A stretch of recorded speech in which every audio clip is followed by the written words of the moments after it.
उदालगुरि जिल्ला दुलाराय बर' फरायसा आफादा आदब आरो गुन गोनां सोलोंथाइ मावथांखिनि मोनसे हाबाफारि बायदियै बर' बिजोंनि फरायसालिफोरनि फोरोंगिरिफोरजों सावरायनाय हाबाफारि बानजायदों। उदालगुरि जौसिन गेजेरारि हिनजावसा फरायसालिनि नब्लाङाव बानजायनाय हाबाफारियाव गाहायै HSLC एबा गोजौ फरायसालिनि जोबथा आनजादाव बर' बिजोंनि फरायसाफोरनि फिथाइखौ मोजांसिन खालामनायनि सायाव गुवारै सावरायनाय जायो। जिल्ला एबसुनि आफादगिरि कर्नेलियास दैमारि बिथाङा सामलायनाय हाबाफारियाव गाहाय आलासि महरै बाहागो लानाय मिरु दुलाराय बर' फरायसा आफादनि आफादगिरि दिपेन बर' बिथाङा आदब आरो गुन गोनां सोलोंथाइनि मावथांखि आयदानि सायाव बिथा खालामनानै गुवारै बिबुंथि लाखिनाय नुनो मोननाय जायो। हाबाफारियाव जरखा आलासि महरै बाहागो लानानै उदालगुरि जिल्लानि आइएस एबा फरायसालि नायगिदिंगिरि मुस्रि जयपाल सिंह ब्रह्म बिथाङा फोरोंगिरि बिथांमोनखौ थांखिनानै बिबुंथि लाखियो। जिल्ला एबसुनि गाहाय नेहाथारि बाबुल बर' बिथाङा जागायनाय हाबाफारियाव जिल्ला बर' थुनलाइ आफादनि आफादगिरि मुस्रि मानेक बसुमतारी, गाहाय नेहाथारि बिथरगोरा खुंग्रा दैमारि, जिल्ला आबुफनि गाहाय नेहाथारि बिथराय बसुमतारी, मिरु एबसुनि नेहाथारि आनन्द दैमारि, सुबुं फोनांजाब नेहाथारि लहित चन्द्र बर' आरो लेङाइ सोलोंथाइ नेहाथारि रमिय कुमार बसुमतारी बिथांमोनजों लोगोसे हाबाफारियाव गोबां सानसुमै मेलेमजिबि बिथांमोनखौबो बाहागो लानाय नुनो मोननाय जायो।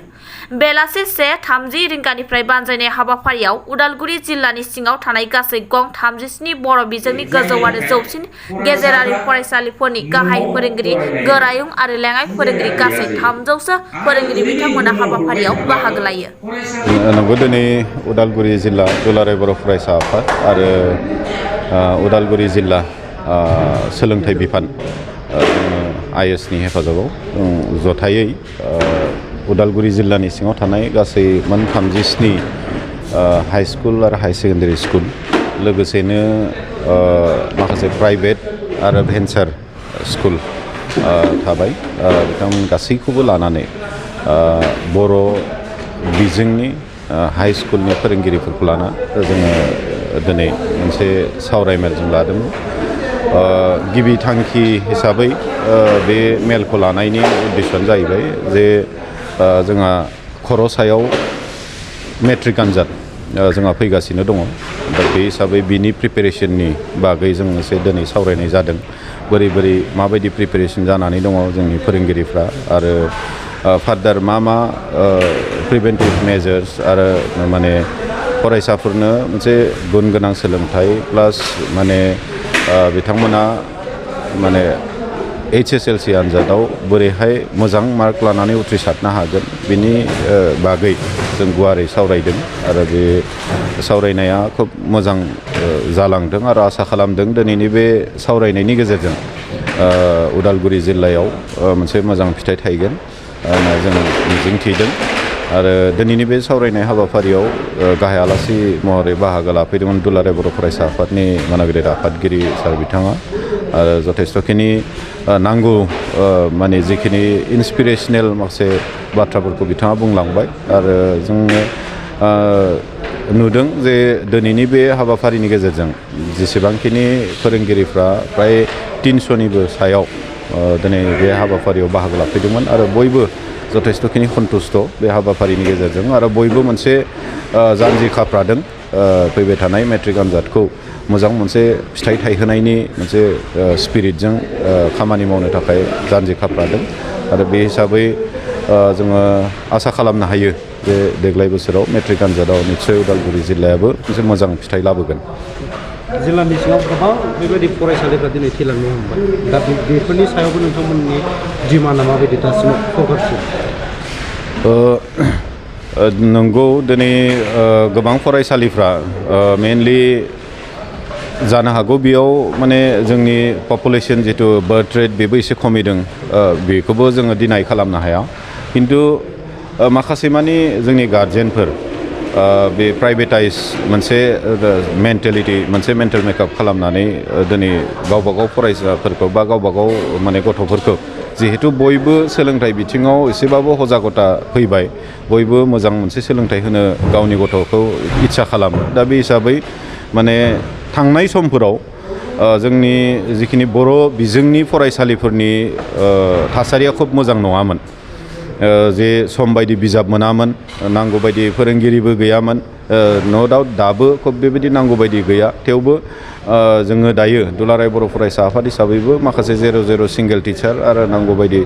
0 प्रयजन बेफोराव जोङो टिचार एपइन्ट खालामनानै माने फरायसालिखौ जोङो फोथांनानै लाखिनायनि मोनसे प्रसेसटाखौ जों खालामदों दा थांनाय समफोराव बेफोरबायदि गासै माने समस्याफोरखौ सन्मुखिन खालामबोदोंमोन बिजाबखौनो मोनामोन बोसोरसे गाहाम फरायब्लाबो दा बे हिसाबै रिजाल्टफ्रा खोब माने गाज्रिमोन दा बे हिसाबै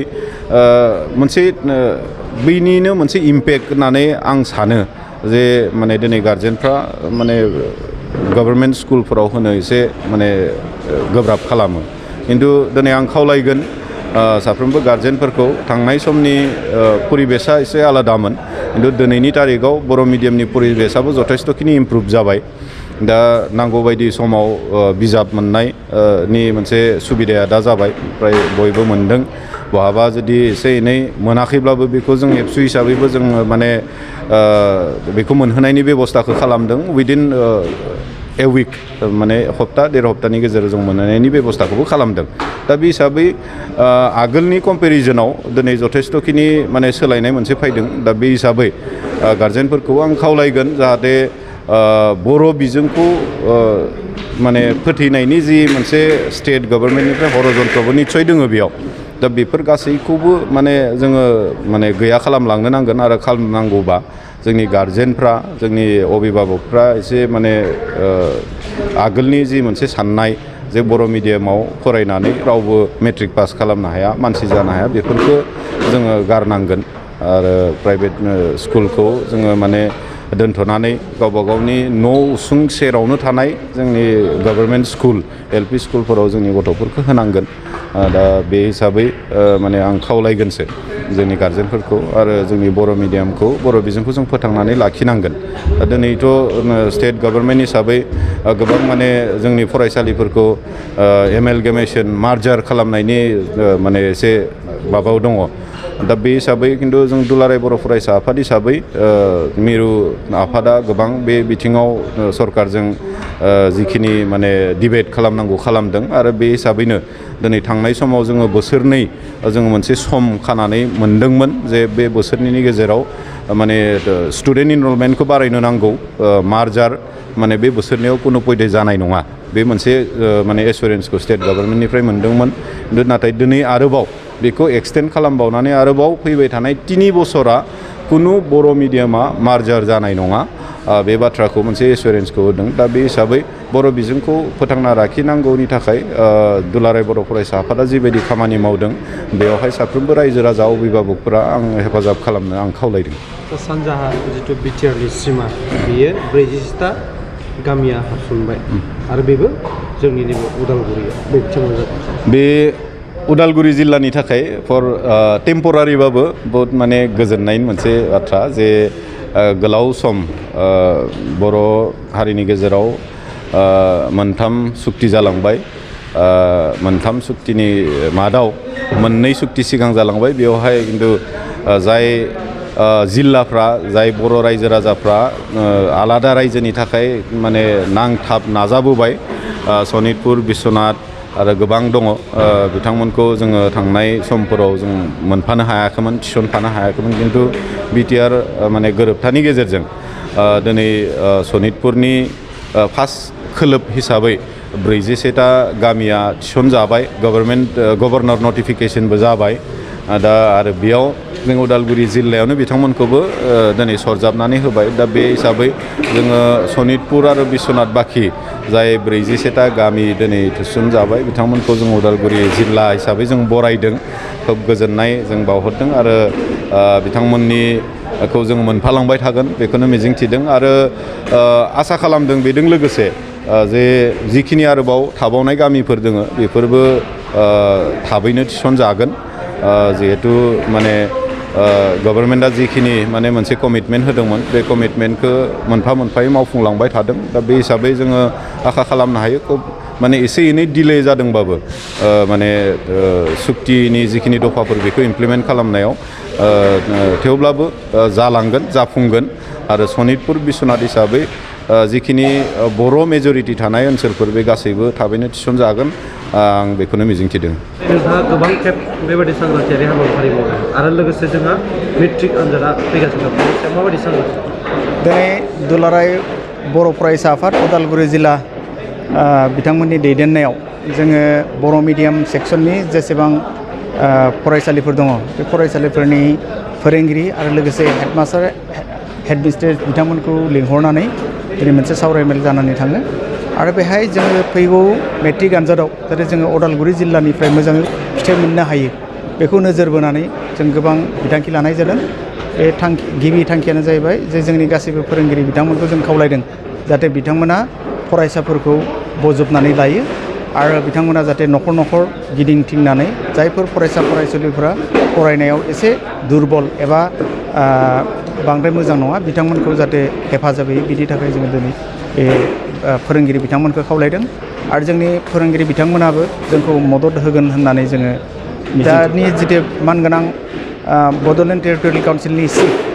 बिथाङा गोबां नाजानायखौ जों नुनो मोनदों आरो जोंखौबो बिथाङा गोबां बिथोन होदों आरो बिथांनि बिथोन बायदियैनो जोङो दिनै स्कुल एडप्सन पलिसि बेखौ लादों आरो बे लानायनि जाहोनावहाय जाय स्कुलफोराव जेरै इनफ्रास्ट्राक्चारनिफ्राय लानानै फोरोंगिरिनि जिथु आंखाल बे फोरोंगिरिनि आंखालफोरखौ जों सुस्रांनायखौ जों नुनो मोनदों आरो लोगोसे दिनै सुपार 50 बे मोनसे नि दाराहै जे इन्जिनियारिंआनो होन बा APCआव जिथु ट्रेनिंनि जिथु बेबस्था बेखौ लानाय जादों आरो बे डेफिनेटलि मोनसे जोंनि बड'लेण्ड हालामाव मोनसे चेन्ज लाबोगोन होननानै आङो मिजिंथियो।